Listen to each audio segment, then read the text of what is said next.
Five Little Peppers Abroad, written by Margaret Sidney. Chapter 6. A Little Surprise. "Sir," said little Mr. Selwyn, bringing his sharp black eyes to bear upon old Mr. King, "you've been very good to me, and I've not been always pleasant. But it's my way, sir, it's my way." Mr. King nodded pleasantly, although deep in his heart he agreed with the choleric old gentleman. "But as for Polly, why, she's good as gold, sir." There was no mistaking Mr. Selwyn's sentiments there, and his old cheek glowed while giving what to him meant the most wonderful praise to be paid to a person. Old Mr. King straightened up. "You've said the right thing now," he declared. "And I wish I could see that girl when she's grown up," added the little old gentleman. "I want to really know what sort of a woman she'll make. I do indeed, sir." "It isn't necessary to speculate much on it," answered Mr. King confidently, "when you look at her mother, and remember the bringing up that Polly Pepper has had." The little old gentleman squinted hard at the clouds scudding across the blue sky. "That's so," he said at last. "Well, I'm sorry we are to part," he added. "And, sir, I really wish you would come down to my place with your party, and give me a fortnight during your stay in England. I really do, sir, upon me word." There was no mistaking his earnestness as he thrust out one thin, long-fingered hand. With the other he set a card within Mr. King's fingers. "Arthur Selwyn, the Earl of Cavendish," met Mr. King's eyes. "I had a fancy to do this thing," said the little old gentleman, "to run across from America in simple fashion, and it pleased the boy, who hated a fuss, and we've gotten rid of all sorts of nuisances by it, interviews and tiresome people, and I've enjoyed it mightily." He chuckled away till it seemed as if he were never going to stop. Old Mr. King burst out laughing too, and the pair were so very jolly that the passengers, grouped together waiting for the Liverpool landing, turned to stare at them. "Just see how intimate Mr. King is with that tiresome common old Mr. Selwyn!" exclaimed Mrs. Vanderburgh to her daughter. "I never was so surprised at anything in all my life, to see that he keeps it up now, for I thought that aristocratic Horatio King was the most fastidious being alive." "The Kings have awfully nice times," grumbled Fanny, picking her gloves discontentedly. "And you keep me mewed up, and won't let me speak to anybody whose grandfather wasn't born in our set, and I hate and loathe it all."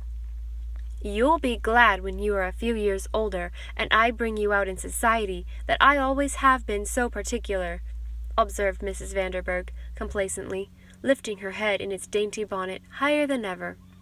"I want some nice times and a little fun now," whined Fanny, with an envious glance over at Polly and Jasper, with the dreadful Selwyn boy between them, and Phronsie running up to join them, and everybody in their party just bubbling over with happiness. "I wish Mr. King and his party would go to Paris now," said her mother suddenly. "Oh, don't I just wish it!" cried Fanny in a burst. "Did you ask him, Mamma?" "Yes, indeed. I talked for fully half an hour yesterday, but it was no use, and he doesn't seem to know how long he is going to stay in England. Only a few days, he said vaguely. Then they go to Holland." "Oh, why couldn't we go to Holland?" exclaimed Fanny impulsively, and her eyes brightened. "Splendid! Holland! That would be something like, Mamma." "You forget the Van Dykes are to be in Paris awaiting us." "Oh, those stupid Van Dykes!" exploded Fanny. "Mamma, don't go there now. Do change, and let us go to Holland with the Kings. Do, Mamma," she implored. "Why, Fanny Vanderburgh!" exclaimed her mother sharply. "What is the matter with you? You know it was settled long ago that we should meet Mrs. Van Dyke and Eleanor in Paris at just this very time. It would never do to offend them, particularly when Eleanor is going to marry into the Howard set." "And I'll have the most stupid time imaginable," cried Fanny passionately, "dragging around while you and the Van Dykes are buying that trousseau." "Yes, that's one thing that I wanted the Kings to go to Paris for," said Mrs. Vanderburgh. "You could be with them. And really they are much more important than anyone to get in with, and I keep up the friendship with the Van Dykes. But that Mr. King is so obstinate, you can't do anything with him." A frown settled all across her pretty face, and she beat her foot impatiently on the deck. "You spoil everything, Mamma, with your sets and your stupid people," declared Fanny, her passion by no means cooled. "When I come out in society, I'm going to choose my own friends," she muttered to herself, and set her lips tightly together. Mr. King was saying, "Thank you so much, Mr. Selwyn, for I really think I prefer to call you so, as I knew you so at first." "So you shall," cried the little Earl, glancing around on the groups, "and it's better just here, at all events." And he chuckled again. "Then you really will come?" And he actually seized Mr. King's hand and wrung it heartily. "No, I was about to say, it is quite impossible." The Earl of Cavendish stared blankly up out of his sharp little black eyes in utter amazement into the other's face. "My stay in London is short, only a few days," Mr. King was saying. "And then we go directly to Holland." "I thank you all the same. Believe me, I appreciate it. It is good of you to ask us," he cordially added. The little Earl of Cavendish broke away from him and took a few hasty steps down the deck to get this new idea fairly into his brain, that his invitation had not been accepted. Then he hurried back.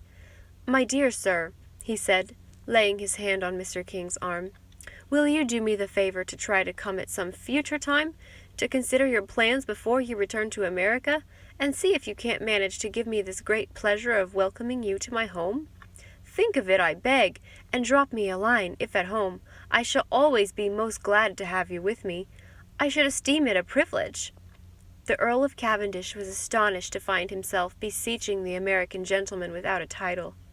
And then they awakened to the fact that the groups of passengers were merging into a solid mass, and a slow procession was beginning to form for the stairway, and the landing episode was well under way. Mrs. Vanderburgh, determined not to bid good-bye on the steamer, but to be with the Kings till the last moment, rushed up to them on the wharf, followed by Fanny. "Oh, we are so sorry you are not going to Paris with us," cried Mrs. Vanderburgh, while Fanny flew at Polly Pepper and engrossed her hungrily. "Can't you reconsider it now?" she asked with a pretty earnestness. "No, it is impossible," answered Mr. King for about the 50th time.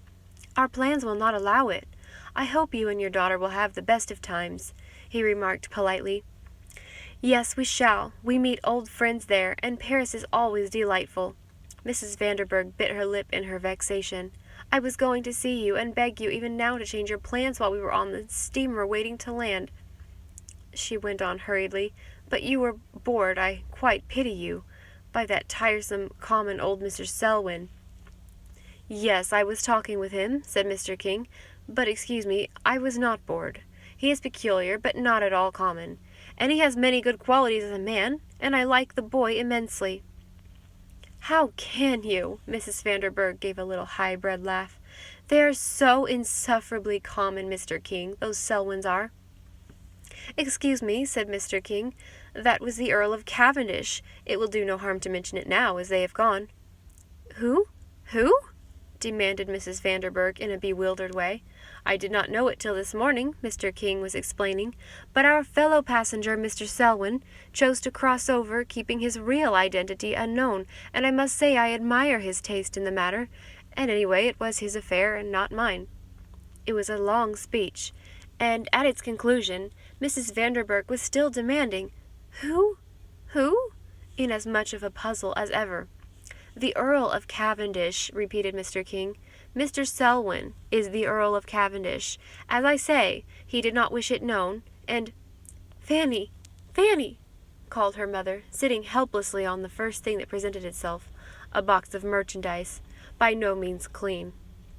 "Fanny! The Earl of Cavendish!" She could get no further.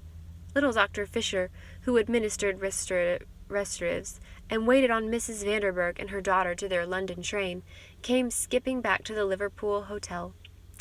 "I hope, wife, I shan't grow uncharitable." He actually glared through his big spectacles. "But heaven defend us on our travels from any further specimens like that woman." "We shall meet all sorts, probably, Adoniram," said his wife calmly. "It really doesn't matter with our party of 8. We can take solid comfort together." The little doctor came out of his ill temper, but he said ruefully, "That's all very well, wife, for you and the Hendersons, for you steered pretty clear, I noticed, of that woman. Well, she's gone." and he smiled cheerfully. "Now for dinner. I suppose Mr. King has ordered it." "Yes, he has," said his wife, "and you have a quarter of an hour. I've put your clothes out all ready." "All right." The little doctor was already plunging here and there, tearing off his coat and necktie and boots, and exactly at the same time he joined the party, with a bright and shining face, as if no Mrs. Vanderburgh, or any one in the least resembling her, had ever crossed his path. "Jasper," cried Polly, as they hurried along out of the Harwich train to the steamer that was to take them to the Hook of Holland, "can you really believe we are almost there?" "No, I can't," said Jasper, "for I've wanted to see Holland for such a time." "Wasn't it good of Grandpapa," cried Polly, "to take us here the first thing after London?" "Father always does seem to plan things rightly," answered Jasper, with a good degree of pride. "And then, it's prime, as Joel used to say," he was going to add, but thought better of it, as any reference to the boys always set Polly to longing for them. "Indeed he does," exclaimed Polly in her most earnest fashion. "He's ever and always the most splendid grandpapa. Oh, I wish I could do things for him, Jasper," she mourned. "He's so good to us." "You do things for him all the while, Polly," Jasper made haste to say, as they ran along to keep up with the parson and Mrs. Henderson's comfortable figures just before them. "You are all the while doing something for him." "Oh, no, I don't," said Polly. "There isn't anything I can do for him." "Don't you suppose there ever will be, Jasper?" she asked imploringly. "Yes, indeed," said Jasper. "There always are things that hop up to be done when people keep their eyes open. But don't you worry about your not doing anything for him, Polly. Promise me that." Jasper took her hand and stopped just a minute to look into her face. "I'll try not to," promised Polly. "But oh, Jasper, I do so very much wish there might be something that I could do. I do indeed, Jasper." "It was only yesterday," said Jasper, as they began to hurry on once more, "that Father said, 'You can't begin to think, Jasper, what a comfort Polly Pepper is to me.'" "Did he, Jasper?" cried Polly, well pleased, the color flying over her cheek. "That was nice of him, because there isn't anything much I can really do for him. Oh dear, there is Grandpapa beckoning to us to hurry." So on they sped, having no breath for words. And presently they were on the boat, and little Dr. Fisher and Mr. Henderson went forward into the saloon, where the rooms reserved beforehand were to be given out, and the rest of the party waited and watched the stream of people of all ages and sizes and nationalities who desired to reach Holland the next morning. To Polly it was a world of delight, and to Jasper, who watched her keenly, it was a revelation to see how nothing escaped her, no matter how noisy and dirty or turbulent the crowd, or how annoying the detention. It was all a marvel of happiness from beginning to end. And Jasper, looking back over the 2 times he had been before to Europe with his father, although he had never seen Holland, remembered only a sort of dreary drifting about, with many pleasant episodes and experiences, it is true, still with the feeling on the whole of the most distinct gladness when their faces were turned homeward and the journeying was over. "Mamsie," cried Polly, poking her head out from the upper berth of the stuffy little stateroom assigned to Mrs. Fisher, Mrs. Henderson, Phronsie, and herself, "was anything ever so delicious as this boat?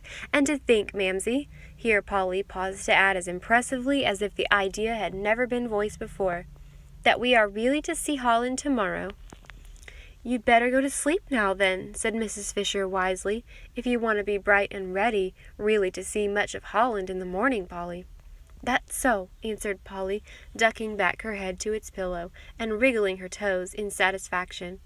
"Phronsie is asleep already, isn't she, Mamsie?" "Yes," said Mrs. Fisher. "She dropped off as soon as her head touched the pillow. Good night, Polly. You had better do the same."